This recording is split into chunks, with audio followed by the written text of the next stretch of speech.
మహాశివరాత్రి ఫిబ్రవరి 15వ తారీఖున 2026 మహాశివరాత్రి వస్తుంది.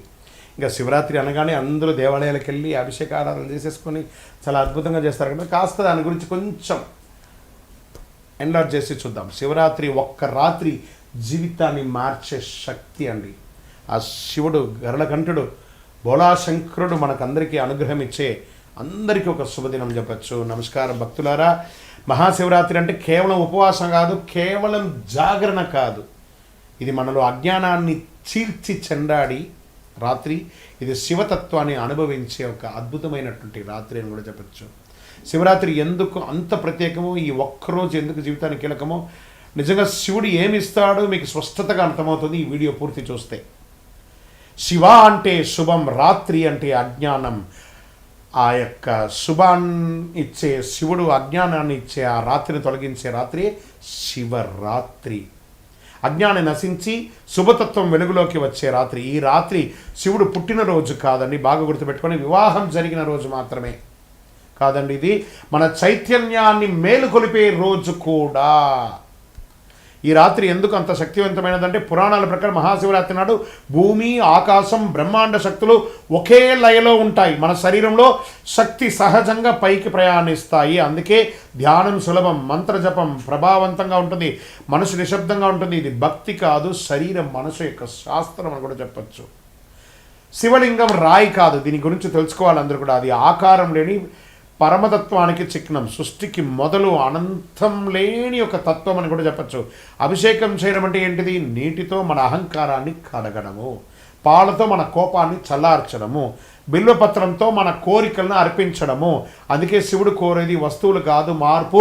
ఓం నమ శివాయ అనే ఒక మంత్రాన్ని, పంచాక్షరి మంత్రాన్ని ఎంత వీలుంటే అంత జపం చేయండి, అంత బాగుంటుంది. ఇంకా ఉపవాసం ఎందుకు చేస్తారు? మీ యొక్క జీర్ణక్రియలన్నీ కూడా అద్భుతంగా క్లెన్స్ అవుతుంది, శరీరాన్ని తేలిక చేస్తుంది, ఆలోచనలు శుద్ధి చేస్తుంది, ఆత్మబలాన్ని పెంచుతుంది. అందుకే ఈరోజు ఉపవాసానికి ప్రత్యేక శక్తి ఉంది.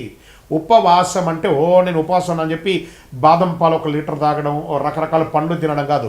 ఉపవసించడం, స్వామివారి నామస్మరణతో భగవంతుడికి దగ్గరగా వసిస్తూ ఓం నమ శివాయ, ఓం నమ శివాయ, ఓం నమ శివాయ.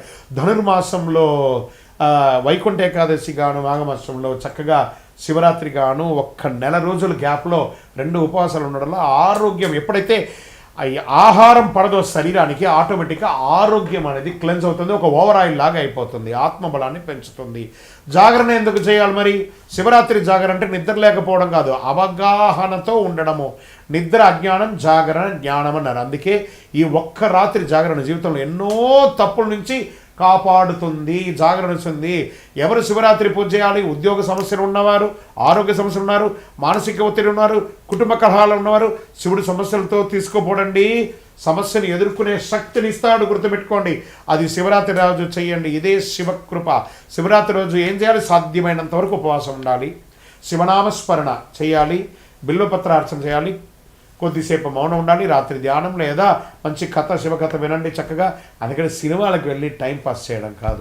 భయం అవసరం లేదు, ఖరీదైన పూజ అక్కర్లేదు, భక్తి అవగాహన చాలండి. ఎవరు చెప్పిన శివరాత్రి నిజం, ఇది గుర్తుపెట్టుకొని. శివుడు కోరికలు తీరుస్తాడు అనుకుంటే అది భక్తి, శివుడు మనల్ని మారుస్తాడు అనుకుంటే అది జ్ఞానం. మహాశివరాత్రి కోరికల పండగ కాదు, చైతన్య పండగ. మహాశివరాత్రి మీ జీవితంలో శాంతి, స్థిరత్వం, శివతత్వం ప్రసాదించాలని. ఓం నమ శివాయ. అందరూ ఆయురారోగ్య ఐశ్వర్య భోగభాగ్యాలతో ఉండాలని అఖిలాండ కోటి బ్రహ్మాండ నాయకులైనటువంటి ఆ యొక్క కైలాసనాథుని ప్రార్థన చేసుకుంటున్నాం. ఓం నమ శివాయ, ఓం నమ శివాయ, ఓం నమ శివాయ.